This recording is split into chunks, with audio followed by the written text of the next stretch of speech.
sepanjang bulan ini Home Church membahas tentang hati hamba. Nah, buat saya waktu kita mendengar tentang kata hati hamba, yang terpikir oleh saya biasanya sikap ramah, sikap helpful, sabar, gitu ya, melayani, tidak egois. Pokoknya semua sikap-sikap yang baik, semua karakter-karakter baik. Dan kita senang kalau kita menjumpai orang-orang yang memiliki hati hamba. Kita senang waktu ketemu dengan teman-teman, dengan orang-orang yang sesama melayani. Oh, orang-orangnya baik, orang-orangnya sabar, gitu ya. Kita senang gitu. Tapi pada kenyataannya, kalau boleh saya jujur, kadang kita pribadi, saya secara pribadi, sulit untuk melakukan hati hamba, karakter hati hamba di sepanjang pelayanan, di sepanjang hidup saya. Karena pada kenyataannya, kita nggak selalu sabar. Pada kenyataannya, kita nggak selalu ingin melayani. Saya nggak tahu dengan saudara, tapi buat saya pribadi ada masa-masa kayaknya kita nggak selalu semangat dalam melayani. Kita nggak selalu ramah pada kenyataannya. Ketika ada banyak tantangan, ada banyak masalah, saya nggak selalu ramah. Ya, kita nggak selalu sabar.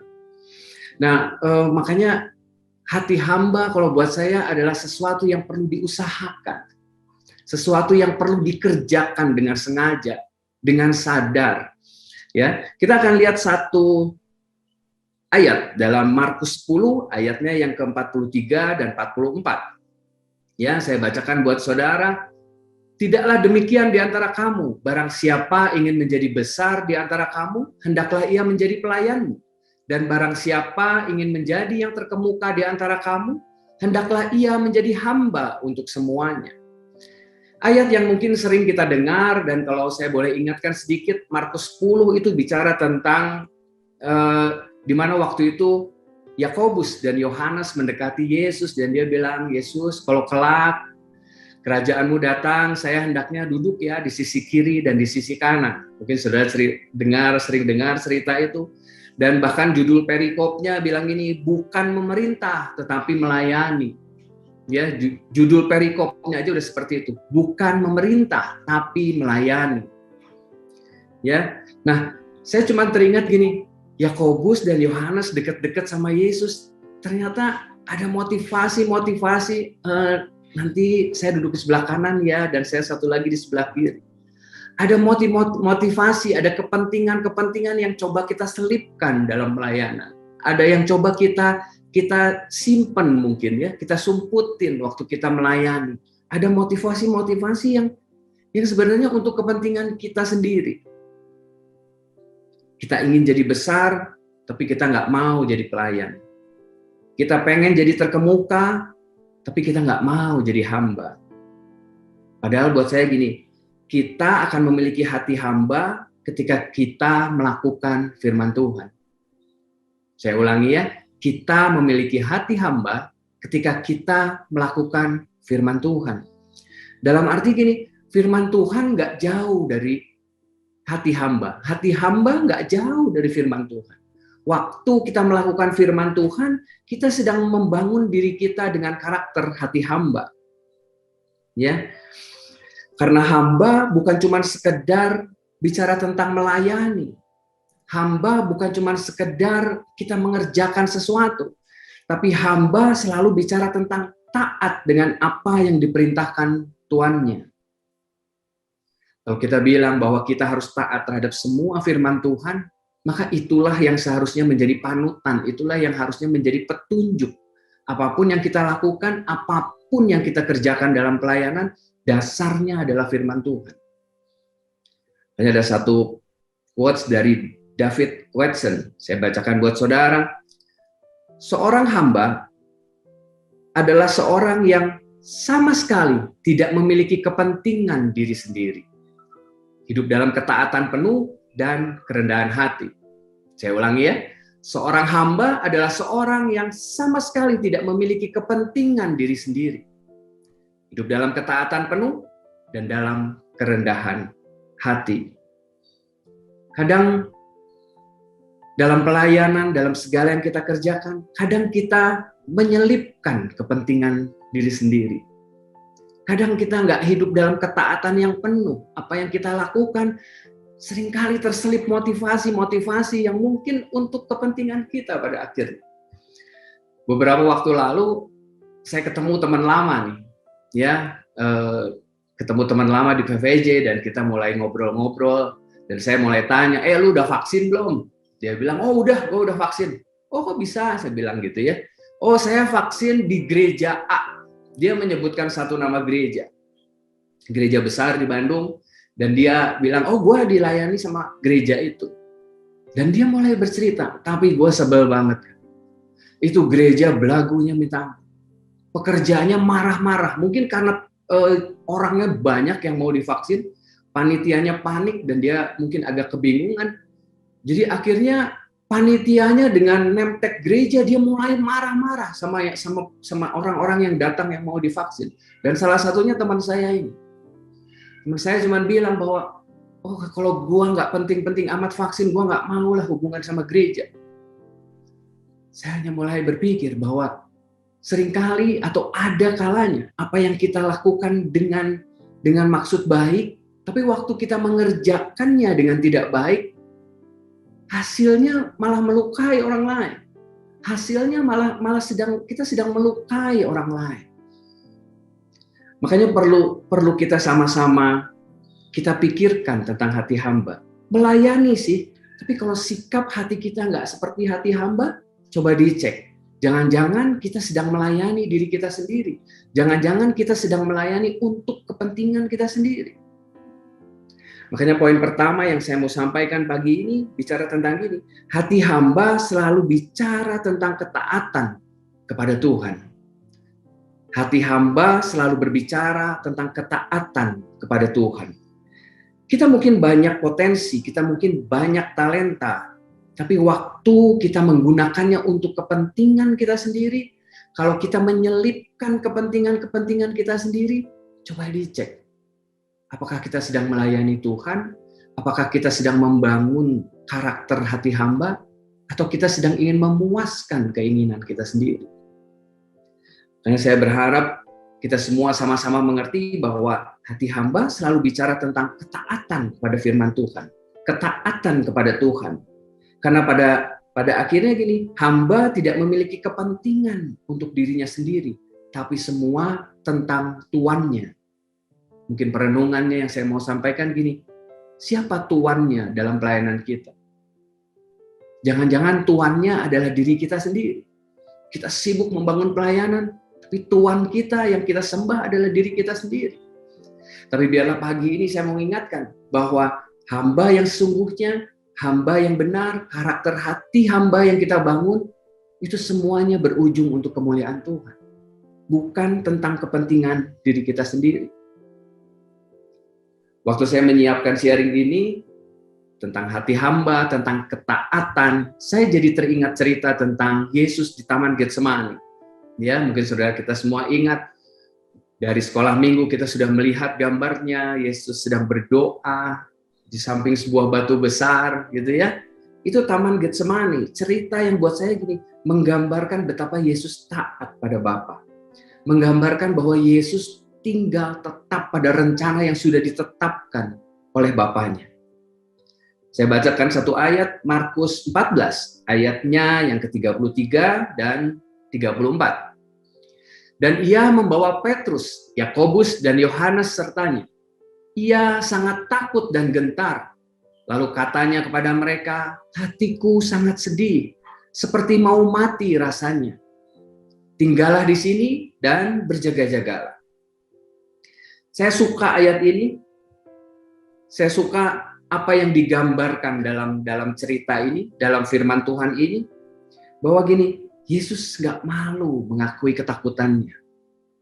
Salah satu ayat yang sepertinya Yesus jujur banget dengan keadaannya. Aduh, takut dan gentar, seperti mau mati rasanya. Bahkan dia ajak ketiga orang muridnya dan dia bilang cuma gini, kalau bahasa sederhananya saya boleh simpulkan, temenin gua ya, temenin saya ya. Ini takut banget, temenin saya. Di dalam sebuah ketaatan, ada kalanya kita mengalami masa-masa di mana kita sulit melakukan ketaatan itu. Waktu kita tahu kita harus taat, waktu kita tahu kita ada dalam rencananya Tuhan, tapi ada masa-masa kita takut banget, kita gentar banget. Keadaan sepertinya berbalik melawan kita dan kita mengalami kesulitan untuk tetap taat sama Tuhan. Dan yang tersisa, ada ketakutan di situ, ada khawatir di situ. Tapi dari cerita ini, saya rasa kita bisa belajar bersama-sama gini, Yesus gak pura-pura jadi kuat.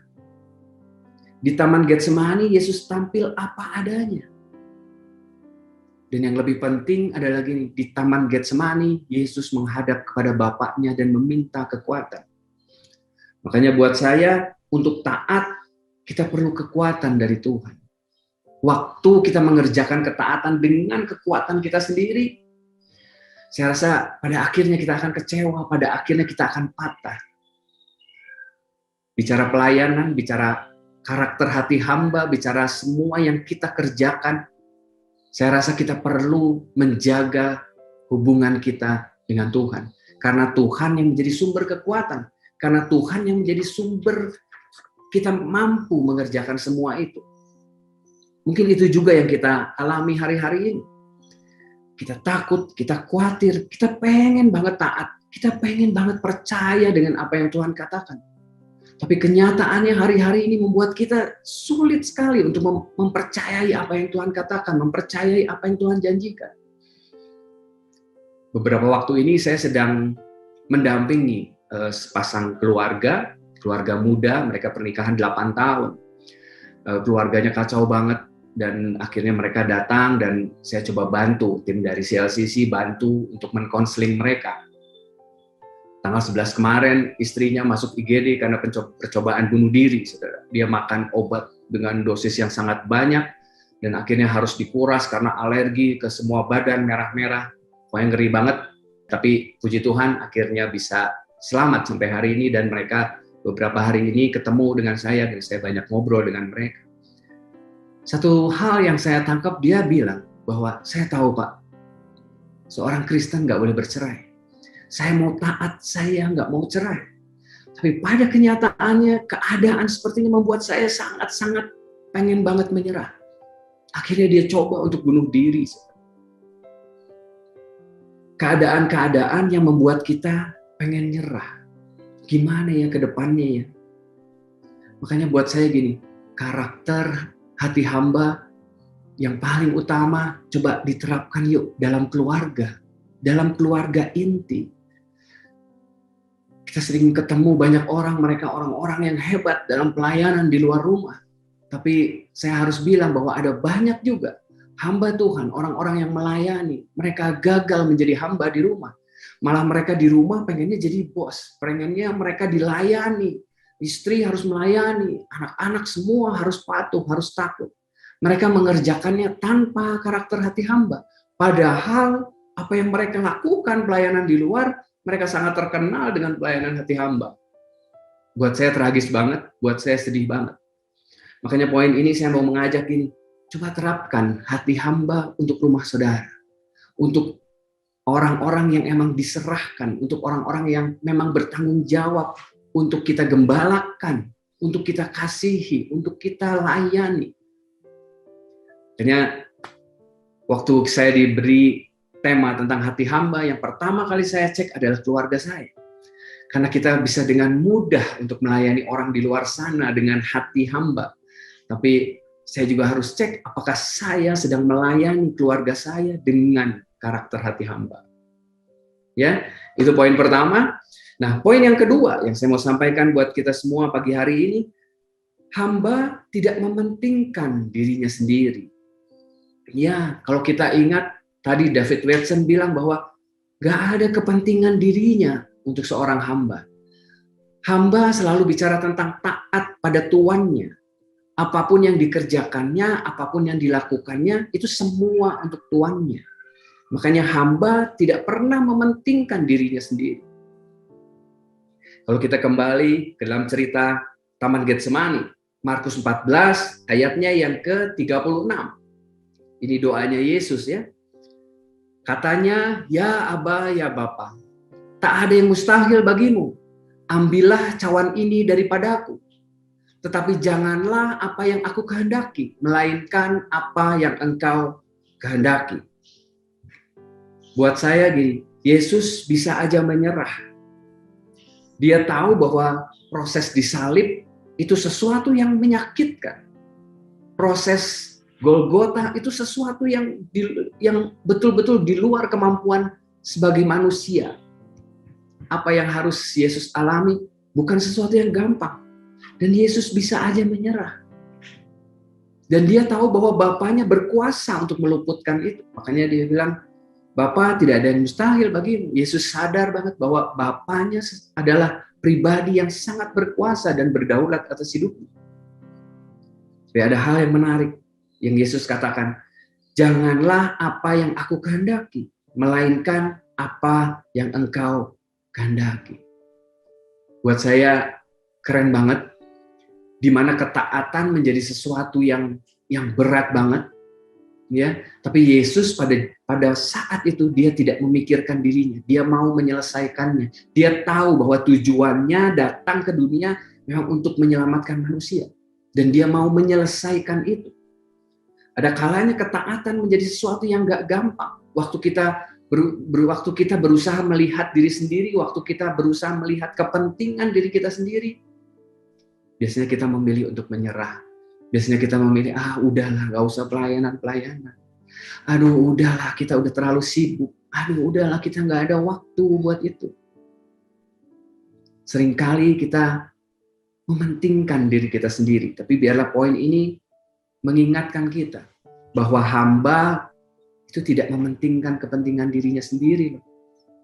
Hati hamba itu selalu bicara tentang orang lain yang kita cintai. Kalau saudara lihat bagaimana kasih itu bicara tentang ini, orang-orang lain. Dia nggak mementingkan kepentingannya sendiri. Yesus tahu tujuannya datang ke dunia untuk menyelamatkan manusia. Jadi saya berharap itu juga, pemikiran itu juga yang mau saya sampaikan pada pagi hari ini, bahwa kita tahu bahwa tujuan Tuhan menciptakan kita di bumi, tujuan Tuhan menyelamatkan kita, itu bukan seutuhnya tentang kita. Bukan semuanya tentang kepentingan saya. Tapi bicara gini, itu semua bicara tentang kepentingannya Allah. Kita diciptakan untuk kepentingannya Tuhan. Kita diciptakan untuk melayani Allah. Kita diciptakan untuk melayani sesama. Untuk menyatakan kasih.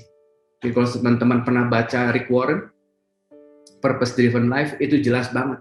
Bahwa tujuan Allah menciptakan kita itu sama sekali bukan untuk kesenangan kita, tapi untuk kesenangannya Tuhan. Tujuannya untuk menyatakan kasih Allah. Ya.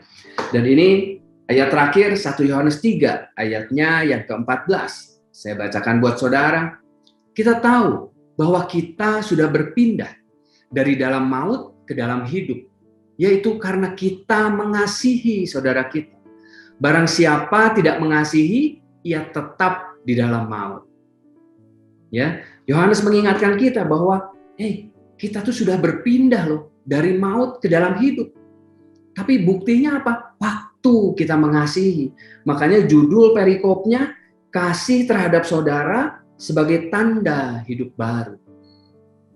Saya ulangi ya, kasih terhadap saudara sebagai tanda hidup baru. Kasih terhadap saudara sebagai tanda hidup baru. Makanya pertanyaannya gampang sih. Waktu kita tidak memiliki kasih kepada orang lain dan tak ada kerinduan untuk melayani, mungkin saatnya kita mengecek apakah Kristus sungguh-sungguh ada dalam hidup kita.